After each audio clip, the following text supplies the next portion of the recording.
Sebelum masuk ke langkah-langkah testing, ini ada beberapa konsep yang saya rasa perlu Anda pelajari. Kenapa? Karena kalau saya langsung masuk ke langkah tanpa menjelaskan konsep ini, ibarat dalam kungfu, saya mengajarkan Anda bermain pedang. Saya cuma mengajarkan langkah pertama apa, langkah kedua apa. Tapi ketika Anda bertemu dengan musuh, itu kita nggak bisa patok mati dengan langkah 1, langkah 2. Itu kita harus fleksibel, tergantung dengan musuh. Jadi dalam Facebook Ads, itu tergantung dengan kompetisi, tergantung dengan kondisi pasar, tergantung dengan kondisi audiensnya, desain Anda.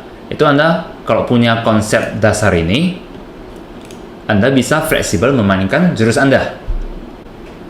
Yang perlu Anda ketahui yang pertama, Facebook mengutamakan advertisers dengan budget lebih besar. Jadi kalau daily budget Anda $20, itu kualitas trafficnya bisa lebih bagus dibandingkan dengan daily budget yang $5. Walaupun ada pengecualian, misalnya kompetitor Anda $20, Anda cuma $5, tapi kalau kualitas iklan Anda lebih bagus, respon audiens terhadap iklan Anda lebih bagus, maka iklan Anda bisa diutamakan dibandingkan kompetitor. Tapi kalau kita ngomongin sama-sama kualitasnya bagus, maka Facebook akan mengutamakan advertisers dengan budget yang lebih besar. Ya, logikanya kalau Anda Facebook, Anda tentu memilih orang yang rela mengeluarkan uang lebih banyak. Nah jadi ada pertanyaan, kalau gitu $100 ya lebih bagus dong dari $20. Ya, jawabannya tidak mungkin juga. Kita langsung turunin budget $100 untuk desain yang sama sekali belum tested. Gimana kalau desainnya jelek, kita langsung testing dengan budget $100, rugi dong. Jadi kita perlu membalancekan budget, jangan terlalu kecil, tapi juga jangan terlalu foya-foya. Next, kita perlu mengerti istilah and, irisan, dan or, gabungan dalam Facebook targeting. Contohnya gimana? Misalnya interest pertama itu audiensnya adalah si A, si B, si C, dan seterusnya sampai G. Interest kedua C, D, G, H, I. Interest ketiga ini. Maka gabungan atau OR itu maksudnya gimana? Interest 1, or interest 2, or interest 3 itu adalah gabungan dari semuanya ini, yaitu A, B, C, D, E, F, G, dan seterusnya. Kalau irisan dalam targeting nanti itu kita gunakan narrow audience. Contohnya interest 1 and interest 2 itu maksudnya audience yang masuk ke interest 1 juga masuk ke interest 2, yaitu C, D, dan G. Kalau interest 1 and 2 and 3 itu adalah audiens yang masuk ke tiga-tiganya, yaitu C dan D. Kalau kita ke Power Editor, ini seperti ini. Misalnya saya masukin behind thechair.com. Jadi audiensnya sebanyak 820. Kemudian kalau proud to be hairstylist itu 170. Kalau kita tambahkan interest di sini, itu interestnya itu digabungin atau di or, bukan irisan. So kita lihat behindthechair.com itu audiensnya 820.000. Tadi proud to be hairstylist kan 100 ribuan. Tapi ketika kita masukkan kemari, itu cuma bertambah 30.000. Kenapa? Karena ada audience di interest ini juga masuk ke interest ini. Jadi ada overlap audience seperti ini. Nah, untuk mendapatkan efek irisan atau intersection, kita bisa gunakan narrow audience. Jadi include people who match behindthechair.com and must also match proud to be hairstylist. Jadi audiens yang masuk ke interest ini juga masuk ke interest ini. Audiensnya berkurang menjadi 140.000.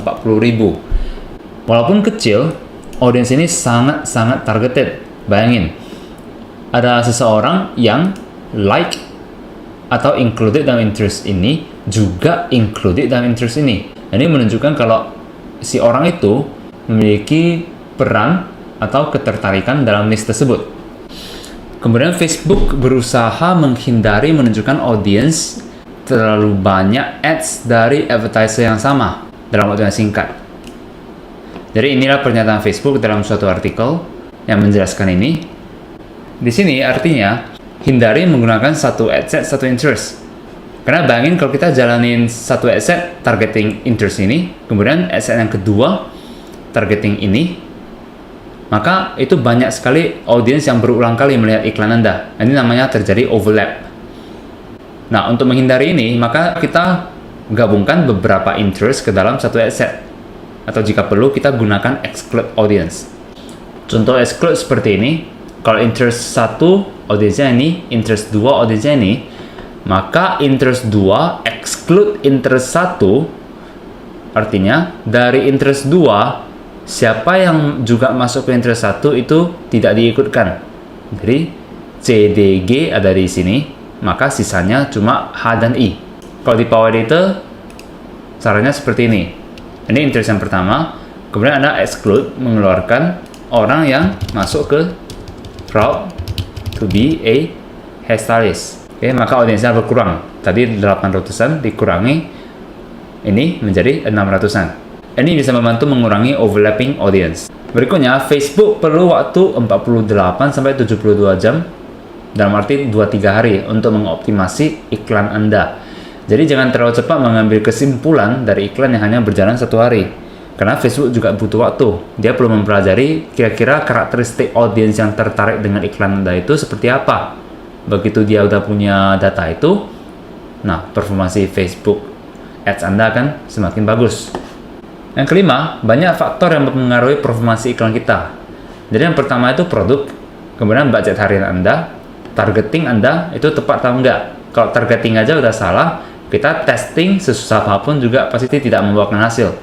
Kemudian user yang aktif online ketika kita iklan itu juga berpengaruh. Misalnya kalau target audiens kita pembeli itu kebetulan lagi liburan keluar kota dan kita pasang iklan, ya tentu saja nggak ada pembeli. Kemudian kompetisi Anda, apakah di niche Anda kompetisinya ketat atau enggak?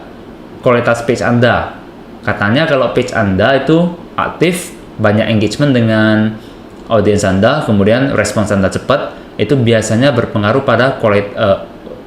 pada performasi iklan Anda juga. Jadi bangunlah page Anda, binalah hubungan baik dengan fans Anda.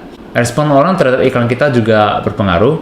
Kalau iklan kita itu banyak komentar, banyak share, itu nilainya, relevance score-nya bisa tinggi sehingga iklan kita bisa diutamakan oleh Facebook.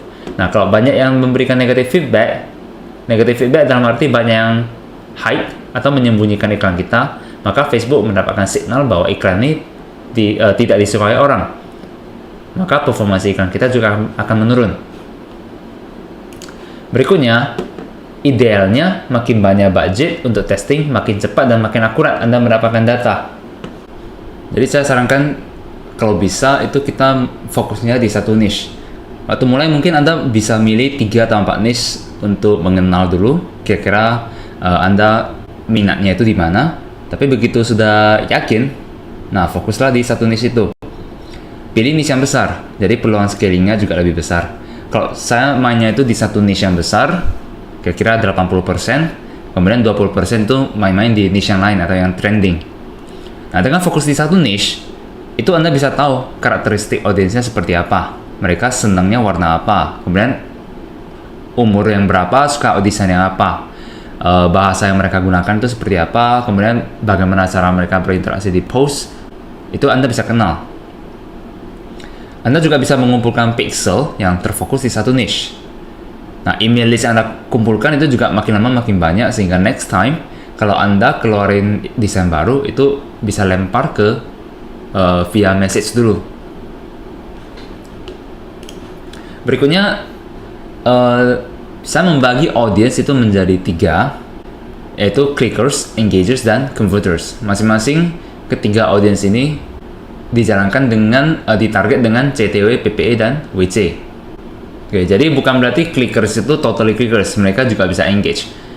Oke, ini cuma satu cara berpikir yang disimpelkan sehingga kita punya gambaran kalau kita mau target semua audiens itu, kita sebenarnya butuh jalankan ketiga campaign objektif ini. Nah, cuma kalau dari awal mulanya dan apalagi budgetnya kecil, kita gak mungkin selalu mengetes campaign dengan menjalankan ketiga-tiganya.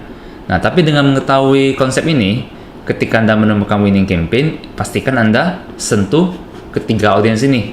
Misalnya di fase testing kalau Anda jalankan CTW, target clickers dulu, nah ternyata banyak pembeli.